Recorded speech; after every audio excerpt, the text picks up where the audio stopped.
Now, the greatest radio shows of all time. Suspense. The Shadow Node. Washington calling David Harding, Counter Spy. Classic radio theater. The Great Gildersleeve. Fibber McGee and Molly. Dragnet. Gunsmoke. The Lone Ranger.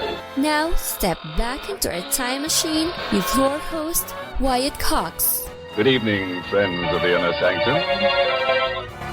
Well, our summer series highlights continue this hour of classic radio theater with an episode of Somebody Knows from 72 years ago, July 13th, 1950.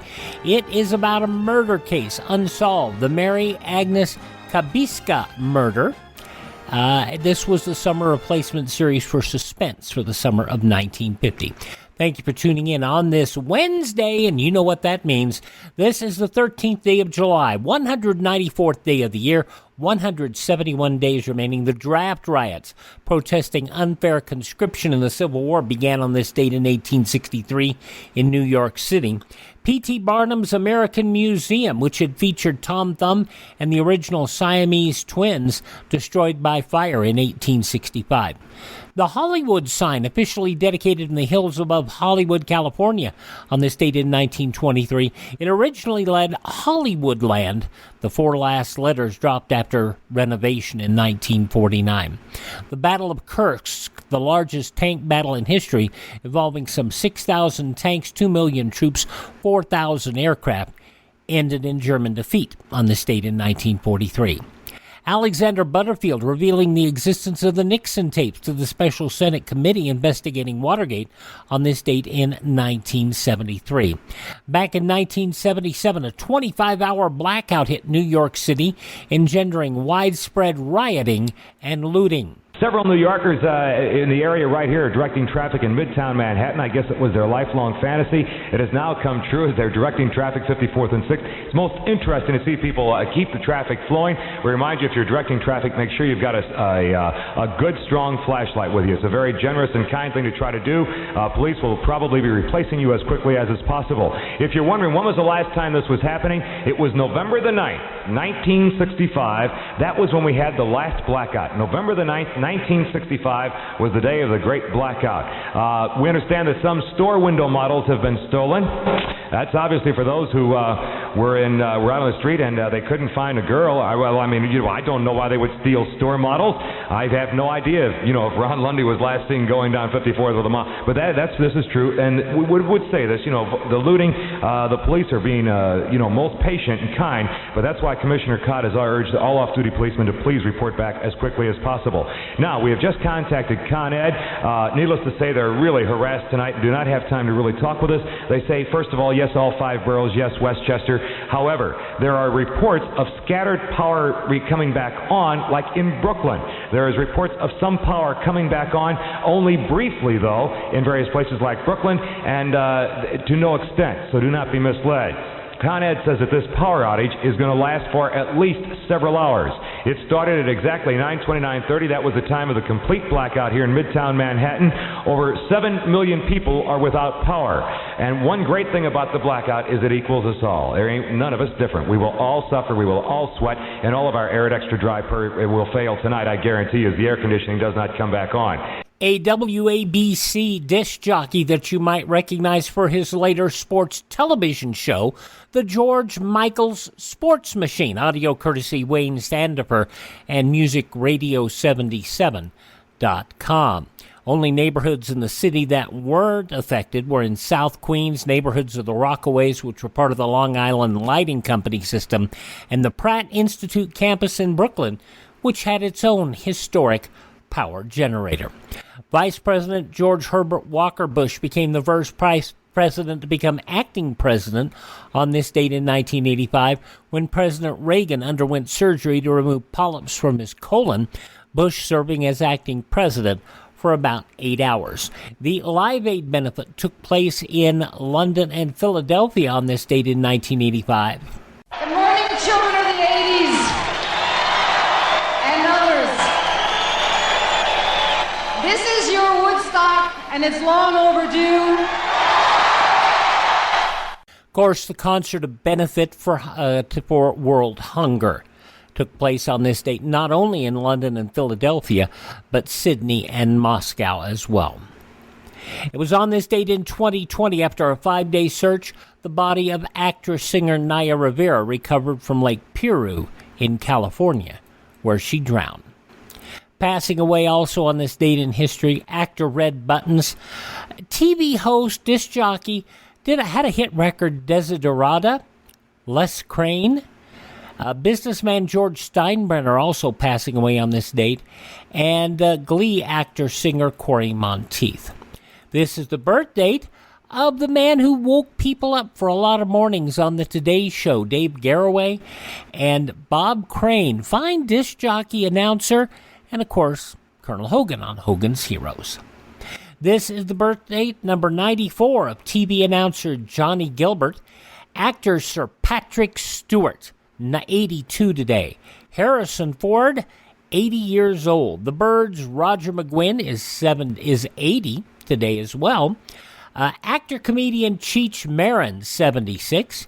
She was Frenchie in the 2 Grease movies. Didi Khan, 71. Barbara Mandrell's sister Louise Mandrell is 68. Director-writer Cameron Crowe, 65. I think probably one of his best-known films is Fast Times at Ridgemont High. SpongeBob SquarePants voice actor Tom Kenny is 60. Can you imagine SpongeBob being that old? From Community, The Hangover, and The Masked Singer, which he walked off famously, and I hope he keeps walking, Ken Jeong, 53 today. The 1-2-3 Kid and X-Pac, Sean Waltman, 50 years old today. R&B singer, no relation, Deborah Cox, 48. From Arrow and Teen Wolf, Colton Haynes is 34. And from The Vampire Diaries and Chicago Fire, the grandson of Steve McQueen, Stephen R. McQueen, is 34. Those some of the people celebrating the 13th day of July as their birthday. And if this is your birthday... Hi, we're the 4 freshmen, and we just want to say, Happy birthday to you! From 72 years ago, July 13th, 1950, Somebody Knows, on this Wednesday, Classic Radio Theater with Wyatt Cox on your favorite station. Thanks for tuning in on this Wednesday, Classic Radio Theater with Wyatt Cox. As far as I've been able ever to determine, this short-run CBS summer series, Somebody Knows, didn't root out somebody who knew. As far as we know, all of these murders that are documented on this series remain unsolved to this day. And that goes for this murder, the Mary Agnes Kabiska Murder. And this was originally broadcast on July 13th, 1950, 72 years ago today. Ladies and gentlemen, a $5,000 reward will be offered each week on the program immediately following this announcement.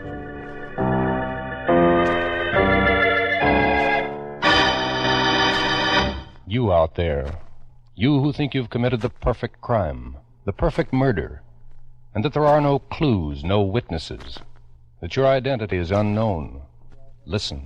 Somebody knows. Yes, you, wherever you may be, no matter where you're hiding. Somewhere, sometime, someone listening to this program is going to bring you to justice.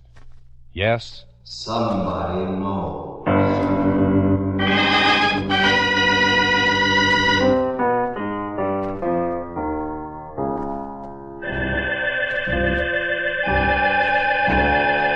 The Columbia Broadcasting System presents Somebody Knows, a program conceived in the public interest, dedicated to aiding the forces of law and order in the solution of this nation's unsolved crimes.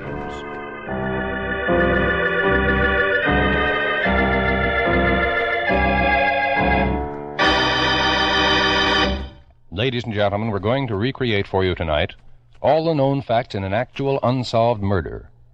Somewhere, someone among you has had contact with the killer or killers. Someone whose identity need never be known has seen evidence or possesses information that can lead to the solution of this crime.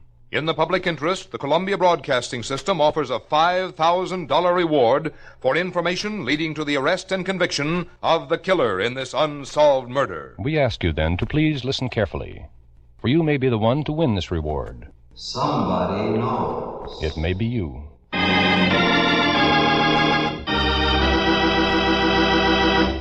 And now we open the files on one of this nation's unsolved murders. It's homicide file number 78654 of the St. Paul, Minnesota Police Bureau. The unsolved murder of Mary Agnes Kabiska. $5,000 reward for information leading to the arrest and conviction of her killer.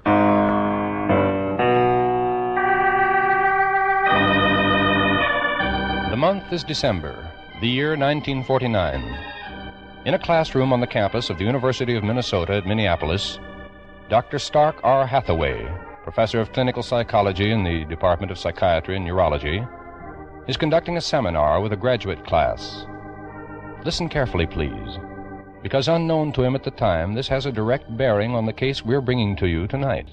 Well, it seems to me, Dr. Hathaway, that you've led us into an even more interesting field. The discussion has covered a number of mental abnormalities and now turns to the subject of one specific type of insane or psychotic personality, one that presents an ever-present and terrifying threat to our society. What do you have in mind? Well, on the basis of the theories that we've analyzed so far, Dr. Hathaway, I'd say that psychotic personalities of this type tend to repeat their actions. It's more than a tendency. It's almost a certainty. Well, if that's true, then what of the so-called homicidal maniac, the psychopathic killer? Wouldn't he follow the same repetitive cycle, too? In certain cases, unquestionably. The same pattern will be followed time and time again. All right. Would it be possible, then, from a study of the circumstances surrounding a psychopathic murder to determine the type of personality of the killer, and then to determine whether such a crime would be repeated at a future date? It would be definitely possible. As a matter of fact, we have a case in point that occurred in St. Paul a little over a year ago. It involves the murder of a young girl by the name of Geraldine Mingo. I consider it a classic example of the type of criminal personality now under discussion. Let's examine the details and see if they can be helpful. The crime that Dr. Hathaway chose as an example took place on the stormy night of August 9th in the year 1948. As he described it to them, Geraldine Mingo, a small, slight girl of 17, was returning home late at night. Her destination was the residence at 1875 Pinehurst Avenue in St. Paul, where she was employed. It was around the hour of midnight that the Cleveland Avenue streetcar on which she was riding stopped at Pinehurst Avenue, and Geraldine Mingo got off. The dark, rain-swept street was deserted as she hurried along the 2 short blocks toward her home. Then, somewhere along the way, the street was no longer deserted. Other steps beside Geraldine sounded on the wet pavement of Pinehurst Avenue. And then... What do you want? I don't know what you're talking about. You must be crazy. Let go of me. No, stop that. Get away from me. Get away before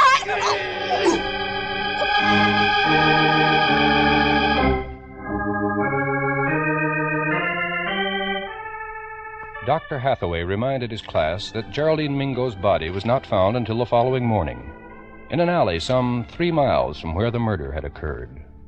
Her throat had been slashed viciously and both wrists had been cut after death. What's more, she hadn't been robbed or criminally assaulted. Geraldine Mingo was a quiet, rather withdrawn girl, and she had very few friends or acquaintances. At the time, no possible motives for the crime were evident. Doctor? Gentlemen, it is my conclusion that Geraldine Mingo was killed by a psychopathic slayer. Dr. Hathaway? Yes.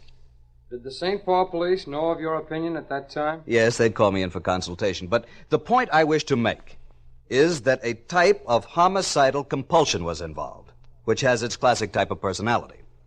A psychopathic personality that will react in a predictable fashion to a predictable set of circumstances. In the case of the murder of Geraldine Mingo, the circumstances were these. She was a small girl, underweight. She was shy and with few friends. The murder was committed on a quiet, deserted street. It took place around midnight. The weather was stormy, inclement. The girl had been riding a public conveyance on Cleveland Avenue. She got off alone, started to walk alone to her destination several blocks away. It is my belief that when a similar set of circumstances occurs in the future, and it will occur, the psychopathic slayer who took the life of Geraldine Mingo will almost certainly kill again. Dr. Hathaway's prediction to his class was made in December of 1949.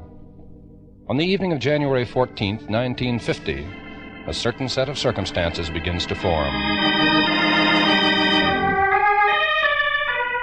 The time is approximately 7:30 p.m. The place, the residence of Orlando Teshian, music teacher and composer at 1899 Princeton Avenue, St. Paul, Minnesota.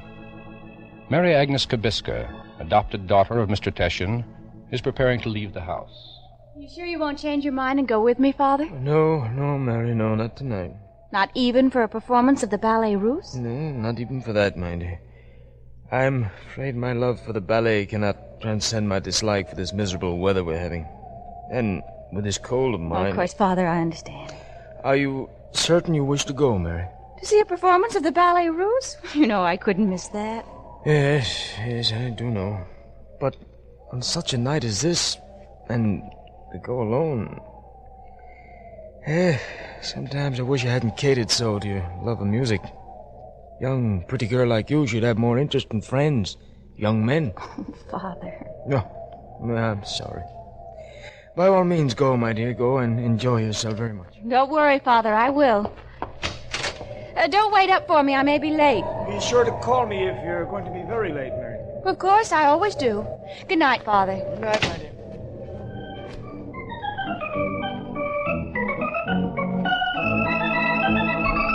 The performance of the Ballet Russe is a brilliant one. The audience at Northrop Auditorium sits enthralled by it. But at 10:45, a full 30 minutes before the ballet will be over, almost as though she'd remembered an important appointment, Mary Agnes Kabiska suddenly rises to her feet and leaves.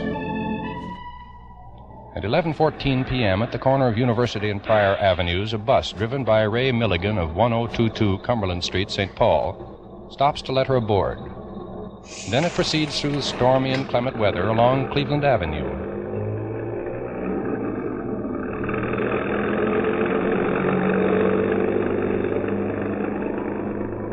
It is now 11:30 p.m., a half hour before midnight, and the bus stops at the intersection of Cleveland and Princeton Avenues.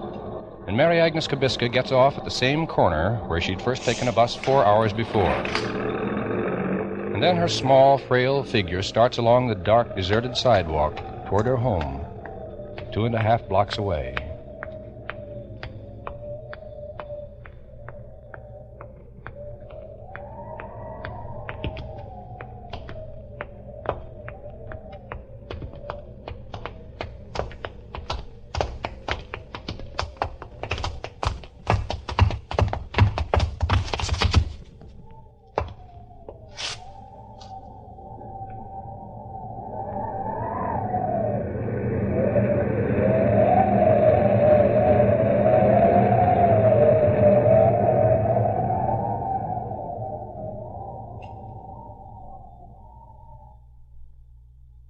In just a moment, we'll continue with homicide file number 78654 of the St. Paul, Minnesota Police Bureau, the unsolved murder of Mary Agnes Kabiska.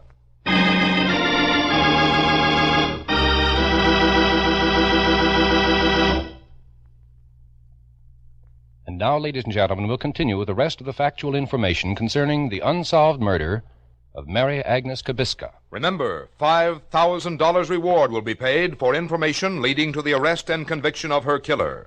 And the name and identity of the person supplying that information need never be known.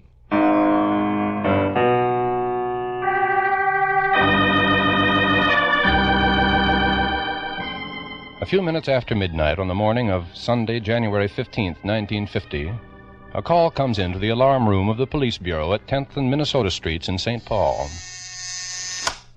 Police Bureau. Hello, Police Bureau. Yes? I want to report my daughter's missing. She left home early this evening. Should have been back some time ago. She could... Just a minute, please. I'll connect you with the dispatcher. The operator at the Police Bureau switchboard plugs in another line. A phone rings in the dispatcher's office in the next room. Dispatcher. I would like to report my daughter's missing. I'm very worried about her. I would like to... What is your name, sir? Teshian, Orlando Teshian. How do you spell that, please? T-E-S-C-H-I-O-N, Teshian. T-E-S-C-H-I-O-N.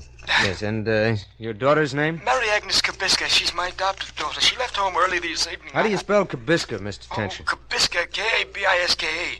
She left home early this evening. Should have been back at least half hour ago. I'm very worried about it. Kabiska, and your address? 1899 Princeton Avenue. 1899 She Princeton went to the Avenue. performance of the Ballet Russe at Northrop Auditorium at the university. Should have returned home at least half hour ago. Something has happened to her, I'm sure of that. Well, if your daughter's only a half hour late, I wouldn't be too worried about it, Mr. Tation. In weather like this, traffic's pretty slow. She'll probably be showing up any minute. No. You don't know Mary. If she's going to be late, she would have telephoned me. She always does. Something has happened to her. I know it. Something has happened. July 13th, 1950. Somebody Knows on Classic Radio Theater with Wyatt Cox.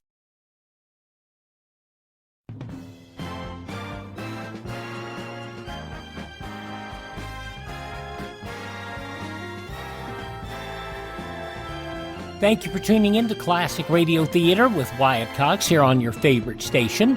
An episode of Somebody Knows, the summer replacement for Suspense that was originally broadcast Thursday, July 13th, 1950. In the newspapers of that Thursday, some 72 years ago, these were some of the headlines. Aroused members of Congress yesterday applauded a demand by Congressman Lloyd Bentsen, the Democrat of Texas, that President Truman deliver a one-week atomic ultimatum to the communist invaders of South Korea.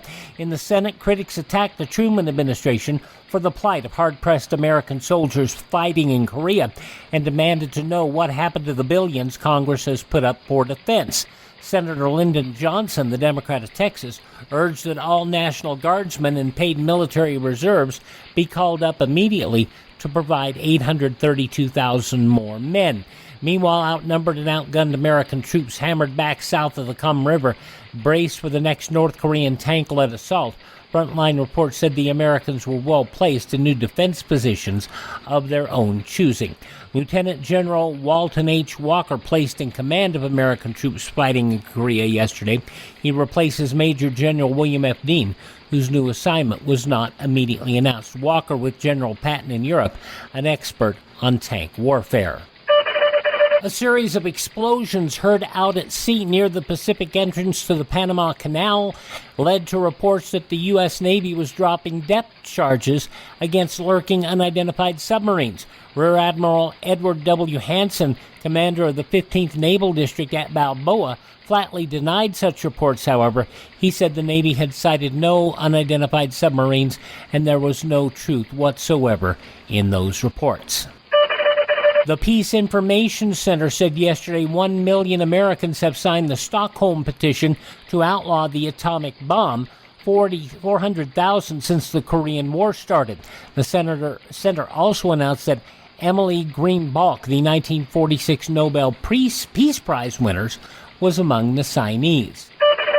The Columbia Broadcasting System said yesterday Margaret Truman will make her professional debut October 29th. The network said she would appear on Ed Sullivan's Toast to the Town program on that date as a paid guest. And a doctor for Arabian American Oil Company who wanted to see if a letter from his Saudi Arabia would reach his wife in the U.S. addressed it to Mrs. C.L. Carlisle, Smog City, USA. It was delivered without hesitation. Where? Los Angeles, of course. And those some of the day's top news stories as reported in the newspapers of Thursday, July 13th, 1950, on your radio, Somebody Knows, and the Mary Agnes Kabiska murder case. And that continues now on Classic Radio Theater with Wyatt Cox. We have no report on anything here, Mr. Tation. Why don't you call the Minneapolis police? If your daughter was over at the Northrop Auditorium and there was an accident or something, they'd have a record of it. You try Minneapolis. If your daughter hasn't come home in a couple of hours or so, you'd better call us again. We'll see what... At 2:30 a.m., Orlando Teshin calls the police bureau again. This is Orlando Teshin.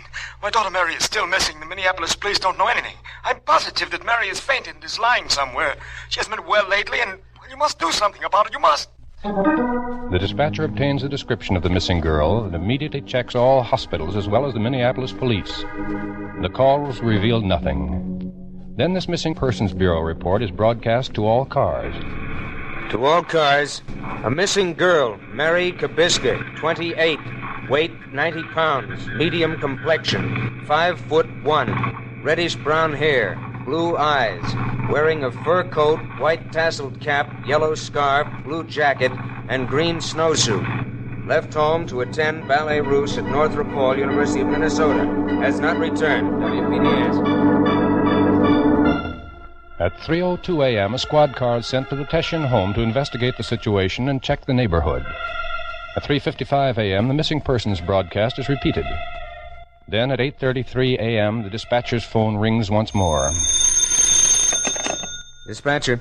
A girl. She's lying there in the snow. She's hurt. Where? In back of my place. Where? A girl. What's your address, sir? Address?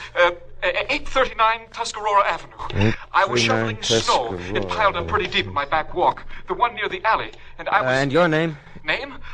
Peter Thule. Peter J. Thule. T-H-U-L. Like I say, I was shoveling snow in the rear of my place near the alley. Then I came to this snowdrift, a big one it was, and right there, half... All right, Mr. Thule, don't touch anything. Keep everyone away from the area. We'll have someone down there right away. Squad 311, Squad 325, Cruiser 566, to rear of 839 Tuscarora Avenue. Investigate an injured woman. Squad 311, going to rear of 839 Tuscarora. 325, 839 Tuscarora. Cruiser 566, 839 Tuscarora. 8:35 a.m., WPDS.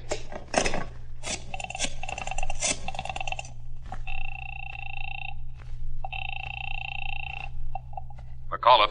Dispatcher, Lieutenant. I'm sorry to bother you at home, but we just got a report. Yes. An injured woman found buried in a snowdrift in the rear of 839 Tuscarora. Thought you'd better know, just in case it turns out to be something for homicide. Thanks, dispatcher. Send a white car for me. I'll be dressed by the time it gets here. Shortly afterwards, Detective Lieutenant Lester McAuliffe, head of homicide, arrives at the alley in the rear of 839 Tuscarora. The scene has already become a beehive of activity. Patrolman Trousseau has checked the body of the girl in the snowdrift and reported to the dispatcher that she is apparently dead. Lieutenant McAuliffe turns to Dr. Roy C. Herron, Deputy County Coroner and Medical Examiner. Yeah, Lieutenant, it's official. She's dead, all right. Thanks, Aaron. Have you seen Dr. Dalton from the crime lab? Right here, Lieutenant. Oh, good. We've taken photographs of everything we could find here at the scene. Everything we can lay our hands on is being checked for any possible. Then Lieutenant McAuliffe contacts the dispatcher on the radio of Cruiser 566. Hello, dispatcher. This is Lieutenant McAuliffe. May we have your missing persons list for the night? Lieutenant McAuliffe, only one person reported missing during the night. A girl. Name, Mary Kabiska, 28. Weight, 90 pounds. Medium complexion, 5'1", reddish-brown hair. That's the girl, all right. Who reported her missing? A man named Orlando Teschen, her foster father, at 1899 Princeton Avenue. Send a car to pick him up and take him to the morgue for official identification. The body will be there by the time he arrives. And you better notify Chief Tierney. He's going to be very interested in the coroner's report on the killing of Mary Kabiska. And the conclusion of Somebody Knows, the Mary Agnes Kabiska murder case from July 13th, 1950, comes up next here on this Wednesday Classic Radio Theater with Wyatt Cox. You ever make a change and then think, why didn't I do this years ago? Well, that's how people feel about switching to Medishare for their health care, especially now with inflation the way it is. People are very happy with the savings. Most families save about $500 a month when they switch. It's a huge help when prices are going up so fast in so many other areas. And Medishare's customer satisfaction rate is double that of health insurance. It's just a different experience, and people really like that.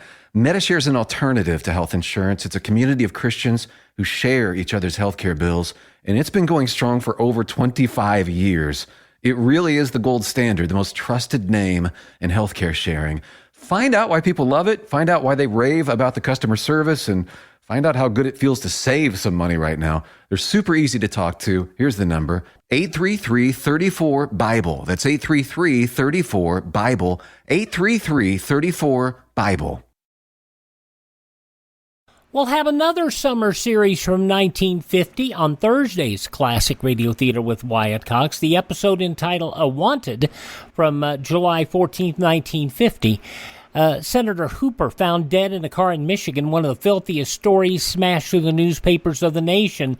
The January 11, 1945 story of the Purple Gang, told by narrations, statements, tape recordings of the participants in the case, as well as actors. That'll be on Thursday's Classic Radio Theater with Wyatt Cox. But now the conclusion of the summer replacement of Suspense, Somebody Knows, from 72 years ago, July 13th, 1950. The post-mortem examination is made by Deputy Coroner Herron.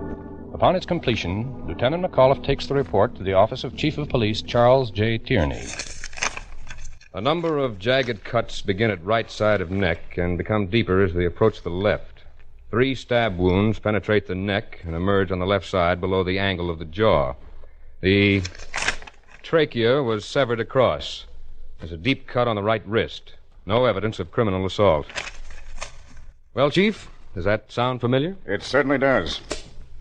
Yes, Chief? Get hold of Dr. Stark R. Hathaway, University of Minnesota. Contact is established with Dr. Hathaway, and he leaves immediately for the police bureau. Upon his arrival, he goes at once to Chief Tierney's office. Doctor, you remember the killing of Geraldine Mingo? Quite well. Oh, of course. You told us that the Mingo killing had struck you as a repetitive type of crime, one that a psychopathic killer would be bound to repeat. Do you still think so? I do. As a matter of fact, Chief Tierney, the Mingo case came up for discussion in one of my classes last month. I said at the time that St. Paul could expect the killer to strike again, perhaps very soon. And the more I consider the possibility, the more convinced I am that another such killing is imminent. Why do you ask? Here, look through this. A post-mortem report made this morning. Tell me what you think of it. Well, Doctor, what do you say? I'd say my predictions come true. With the full cooperation of the St. Paul Police Bureau, Dr. Hathaway immediately begins an exhaustive investigation of all the facts and circumstances surrounding the murder of Mary Agnes Kabiska. Meanwhile, Detective Lieutenant McAuliffe pursues a relentless examination and inquiry into every possible motive, every possible suspect or clue that might have even the remotest connection with her death. Relatives are questioned, neighborhood gossip investigated, telephone tips followed up. With a thoroughness typical of the St. Paul police, over 500 persons are interrogated. The results? Negative.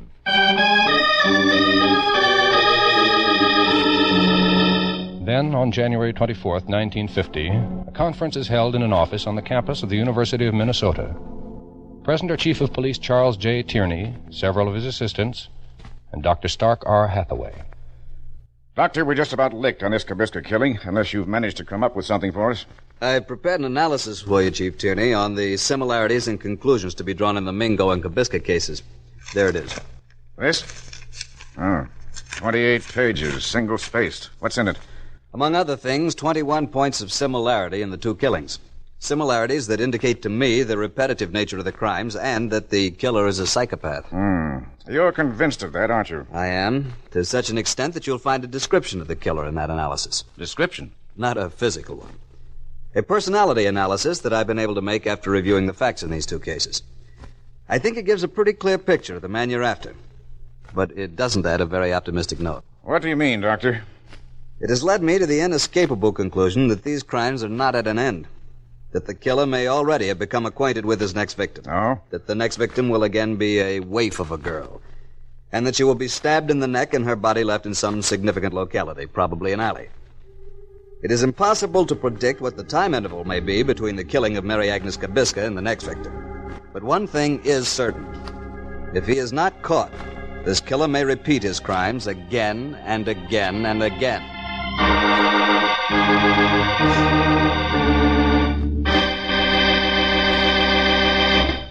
Now listen carefully, please. Listen, all of you, wherever you may be. We're going to give you a recapitulation of all the pertinent facts in the unsolved murder of Mary Agnes Kabiska, including Dr. Hathaway's personality description of her killer. Better make a note of them. And remember, by following the instructions we shall give you in a moment, you may be the one to earn a $5,000 reward. Now here are the actual facts in the case. Mary Agnes Kabiska, 28 years of age, was stabbed to death somewhere in the vicinity of her home at 1899 Princeton Avenue, St. Paul, Minnesota. The date? Early morning, Sunday, January 15th, 1950. The murder weapon was a narrow-bladed instrument, possibly a penknife, very keen on at least one edge. Her purse is known to be missing, A drawstring-type purse with a cardboard bottom, no metal on it. The purse is black, with gold thread running through it in stripes. Inside the purse should have been her keys and a pair of opera glasses, lorgnette type, with mother-of-gold coating in a pinkish cast. Also missing is the double mitten from her right hand. The inside mitten was black. The outside one was black with an embroidered flower in red with green leaves. It is the theory of Dr. Stark R. Hathaway, professor of clinical psychology at the University of Minnesota, that the murder of Mary Kabiska is the second in a series of repetitive crimes performed by a psychopathic killer. Here is Dr. Hathaway's point-by-point analysis of that killer. Please listen very carefully. Point number 1. The man is somehow connected with the neighborhood in which the killing took place. 2. He has an automobile, probably an inconspicuous one, possibly a small truck. Number 3. He has time to roam the neighborhood on at least some nights of the week around the hours of 10 p.m. to 1 a.m., either in the car or on foot. 4. The killer had opportunity to hear about Mary Kabiska. Very likely knew her, at least by name. Possibly because he is in a business that contacts the public. 5. He is probably between 20 and 45 years of age. 6. He is likely to be married, with a probable deep maladjustment in that marriage. 7. This man may be intelligent and a capable person who is thought of as reliable. He may have a good job or be in business. Not a person readily open to routine suspicion. 8. He is likely to have had a nervous breakdown in the past. 9. The killer will probably suffer from sullen or moody spells, though not be thought of as particularly queer or insane. 10. He will probably be considered as having less than average interest in women and girls. 11. The killer usually carries the knife with him. You've just heard Dr. Hathaway's description, his personality analysis of the probable killer of Mary Agnes Kabiska, a psychopathic killer, one who, unless he is caught, will repeat his murderous crimes again and again and again.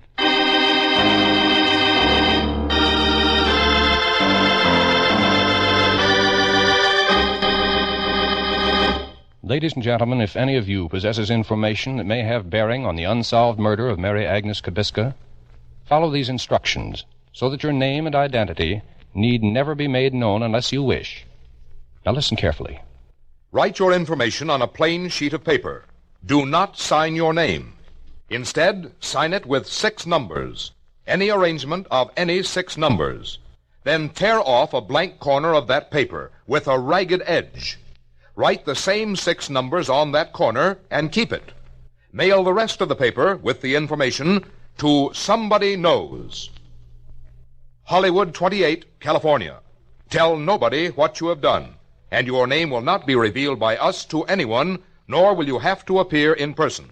If the information you've supplied leads to the arrest and conviction of the killer of Mary Agnes Kabiska, we will announce your signature number on this program. Then, if you don't want your name to be known, go to your lawyer, doctor, priest, minister, or rabbi, and have him present the torn corner of the paper to any CBS station. In this way, you will not have to appear in person. If the torn corner matches the original paper containing the information, the $5,000 reward will be yours. Remember, you, wherever you are, you whose name need never be known, you may earn a reward of $5,000.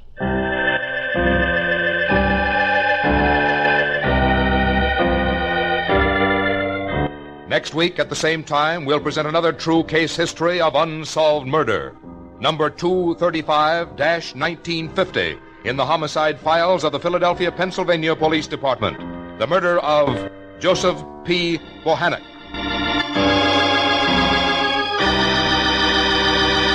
Remember, you out there, you who have murdered in cold blood and think you've gotten away with it, listen, you cannot escape. There is no perfect crime. Remember, you are not unknown. Somebody knows.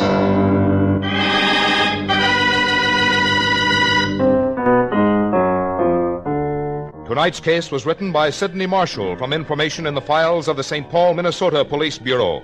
Research was by Maurice Zim. Music was composed and played by Milton Charles. Dr. Stark R. Hathaway was portrayed by Harry Bartell. Somebody Knows is a James L. Safier production in association with CBS by arrangement with the Chicago Sun-Times and is based on a copyright owned by W.L. Finstad. It was narrated and directed by Jack Johnstone. In order to be eligible for the reward, letters containing information leading to the arrest and conviction of the killer or killers of Mary Agnes Kabiska must be postmarked not later than midnight, August 2nd, 1950. Arrest of the guilty person or persons must occur within 90 days of that date, and conviction must be within 1 year of tonight's broadcast. If more than one person gives the information leading to conviction, our judges will divide the $5,000 reward among them in proportion to the importance the judges attach to the facts supplied. And in this, the decision of our judges will be final. Until next Thursday at the same time, this is Frank Goss saying good night for Somebody Knows. Lest you think $5,000 is not much of a bait. In 2022 dollars, that $5,000 from 1950 would be over $60,000 today. So yeah, that was sufficient bait. And yet, nobody was ever found. July 13th, 1950, 72 years ago today, Somebody Knows, the summer replacement for Suspense, here on Classic Radio Theater with Wyatt Cox. Hope you'll take a moment to come visit my webpage, classicradio.stream. You can stream our shows on demand, learn more about classic radio collecting. You can contact me there. You can always hear our shows on demand, but if you want to download them, there are links there to other sources where you can download all of our shows totally free. Absolutely. And if you like our shows, you can also buy me a coffee. That would be greatly appreciated. Help us find more great old-time radio shows. You know, it's a never-ending search. We're always finding new shows. Have yourself a great day and enjoy your Wednesday. Thank this station, support their advertisers, and most importantly, tell your friends the great radio shows are right here at this spot on the radio dial. Classic Radio Theater with Wyatt Cox on your favorite radio station.